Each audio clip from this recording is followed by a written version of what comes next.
Matapos natin dayuhin ang Agusan del Sur at Agusan del Norte, atin naman tuklasin ang ganda ng Surigao del Sur na parte pa rin ng Caraga region.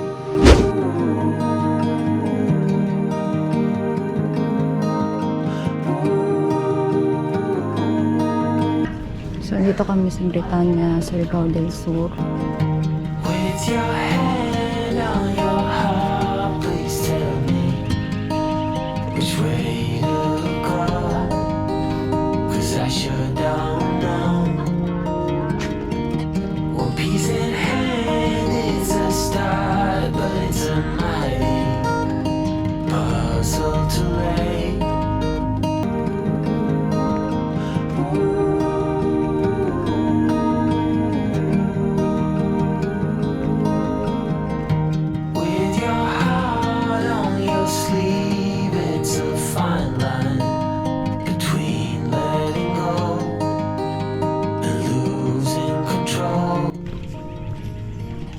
So yun guys, hindi na ako nag-breakfast kasi medyo busog pa ako.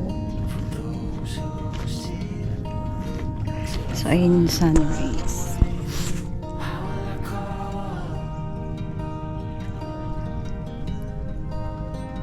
So yun guys, dito na kami sa Britania ngayon and dito na kami nagstay simula kagabi. And ngayong second day namin is mag-island hopping naman na kami.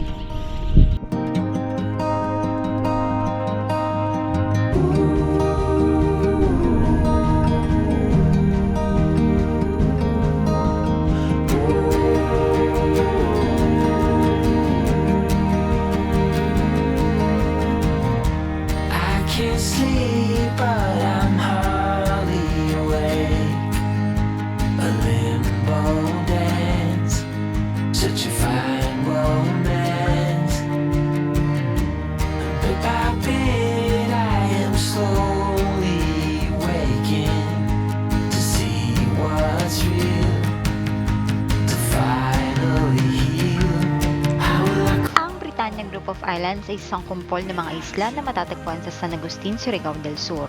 Ito ay isa sa mga pinakatanyag na atraksyong panturista sa lalawigan dahil sa mga malapulbos, puting buhangin na dalampasigan at malinaw na tubig.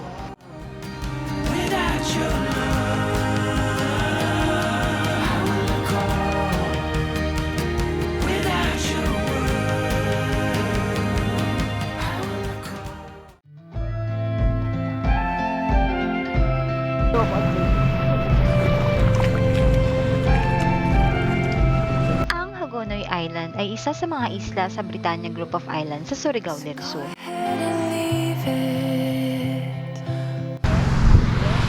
So nandito na kami sa Hagonoy Beach. Ang island na ito ay sikat sa mga puno ng nyog at talisay trees sa buong isla. Ito rin ay isang magandang lugar para sa paglangoy dahil ang tubig ay kalmado at malinaw.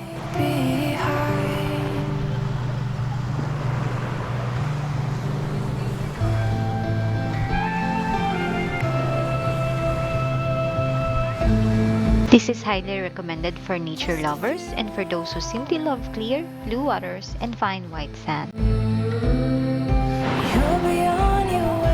May mga binibenta rin silang seafoods dito tulad ng tuyom at seaweeds na makakain nyo sa murang halaga.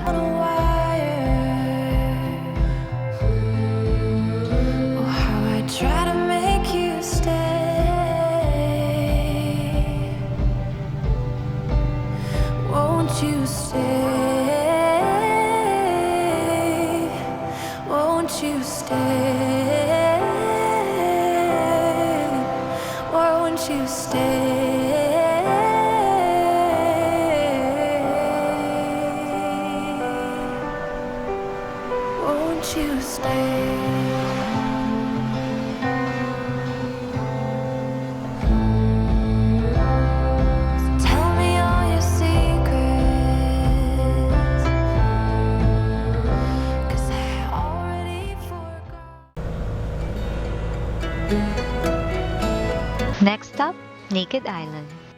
Ang Naked Island ay isang 200-meter long strip ng powdery white sand na matatagpuan sa katimugang baybayin ng Surigao Island sa Surigao del Norte. Dahil walang mga puno sa isla upang magbigay ng lilim, ang isla ay mas angkop para sa isang mabilis na island hopping tour.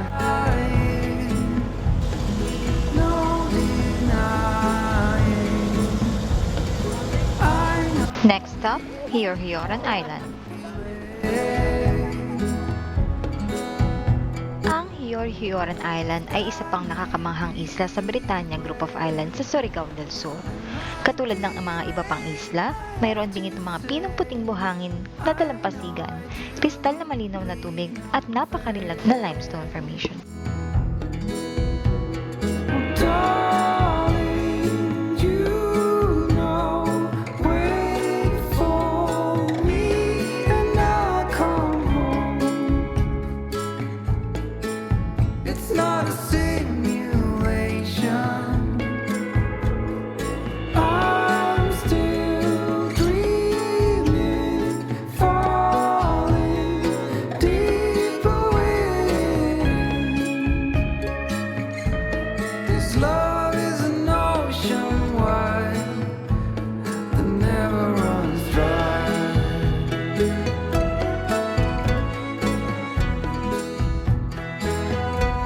The island is 90% forested with lots of coconut trees to welcome you. Sabi ng mga locals dito, hindi ito masyadong mainam para sa paglangoy dahil sa masaganang presensya ng mga sea urchins at corals sa lugar.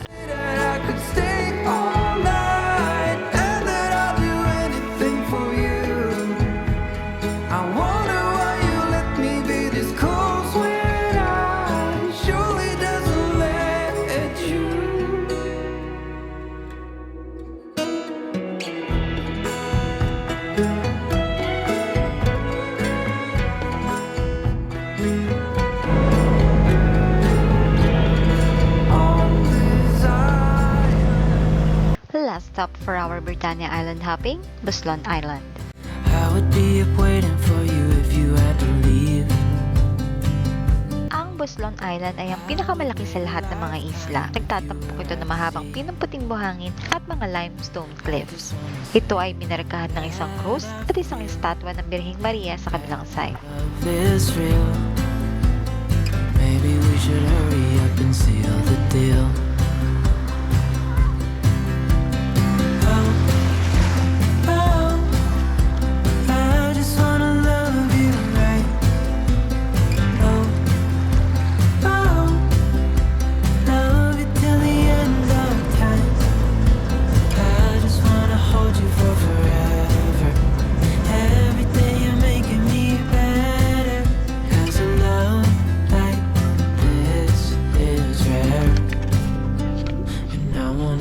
So, tapos na kami mag-island hopping ngayon and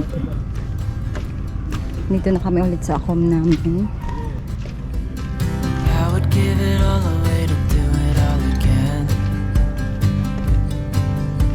Make our love a story that would never end.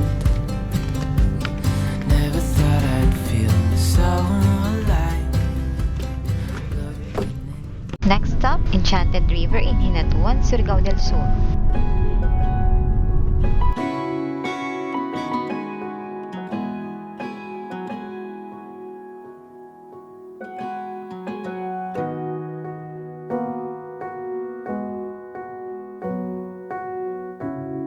Matatagpuan sa isla ng Mindanao, nakatago sa kagubatan ng Pilipinas, ay isang marilag na ilog na lumalabas sa lupa para lamang ipadala ang malinaw na asul na tubig nito sa dagat. Ang maikling kahabaan ng ilog na ito na matatagpuan sa silangang baybayin ng pinakatimog na isla ng Pilipinas ay kilala bilang Enchanted River o Hinatuan Sacred River.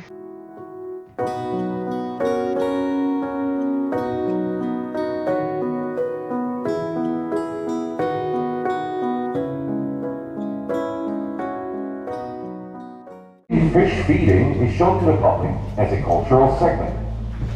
The feed, which is only a small portion of the daily food requirement of the fishes, is actually a fresh catch that is part of their natural diet. As part of connecting to our history, we are showing this tradition of fishermen of Hinatuan, going back to the blue waters of the river. After a challenging but bountiful fishing at sea, they show their gratitude to Mother Nature by giving an offering to the spirits of the underground spring. The spirits are believed to be dwelling here where the fish abound. This is our way of showing everyone how we should give back to the environment and take care of Mother Nature.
So, dito yung swimming area nila.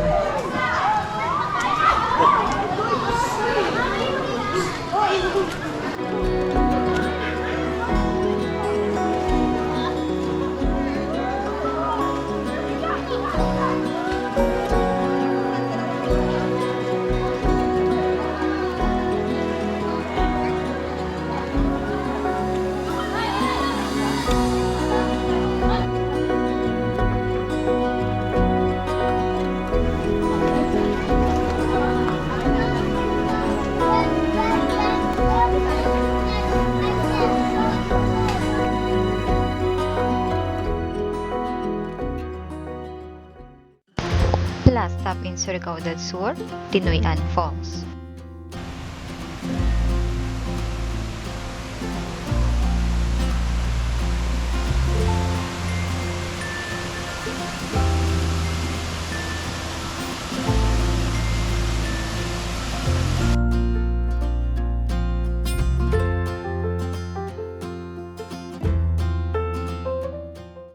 Tinuy-an Falls ay isang multi-tiered na talon sa Bislig, Surigao del Sur.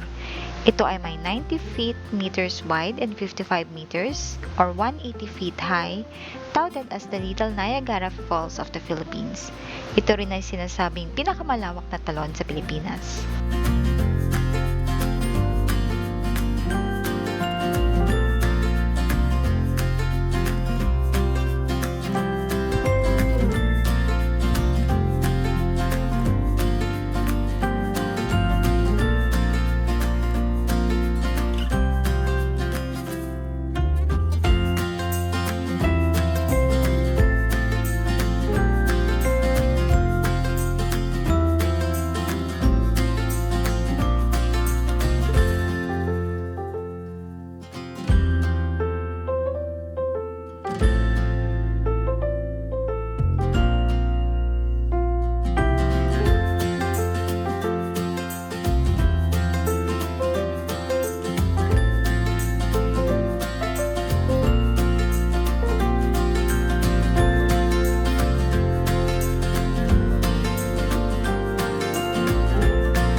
intimacy is all I need.